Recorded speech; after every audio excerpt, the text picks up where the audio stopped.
வணக்கம் நண்பர்களே. இன்றைய தினம் ஒரு திருக்குறள் வரிசையில நன்னனையாவினுடைய உரையிலிருந்து அதிகாரம் எண் 104 உழவு, குறள் எண் 1031.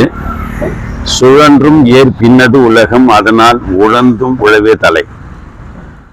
சொற்பொருள்: சுழன்றும் ஏர் பின்னது உலகம், சுற்றி சுற்றி வந்தாலும் உலகம் ஏரின் பின்னால் தான் உள்ளது. முந்த முடியவில்லை, உழந்தும் உழவே தலை. ஆகவே வருந்த நேரினும் உழவே தலை தொழில். விளக்கம்: தலை தலை தொழில், அதாவது மூலத்தொழில்.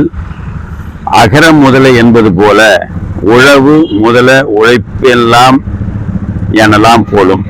உழவு மண்பதை புணன்றி குழந்தையாய் இருந்த காலத்தில் தான் பசியார் செய்த முயற்சியே உழவின் பிறப்பு.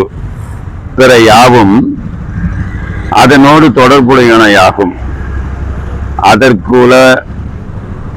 அதற்குளபவை யாவும் அதன் விரிவாகவும் உள்ளனவே.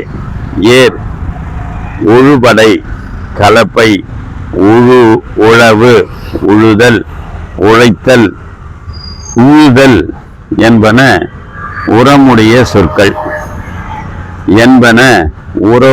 சொற்கள். கருத்து: எத்தனை தொழில்களில் ஈடுபட்டு பார்த்தாலும் உலகம் ஏரியின் பின்னால் தான் உள்ளது. அதனால் துன்புற நேரினும் உழவே தலையானது. திருக்குறளை படியுங்கள், திருக்குறள் படி வாழ்ந்து பாருங்கள், வாழ்க்கை வளப்படும். நன்றி, வணக்கம், வாழ்த்துக்கள்.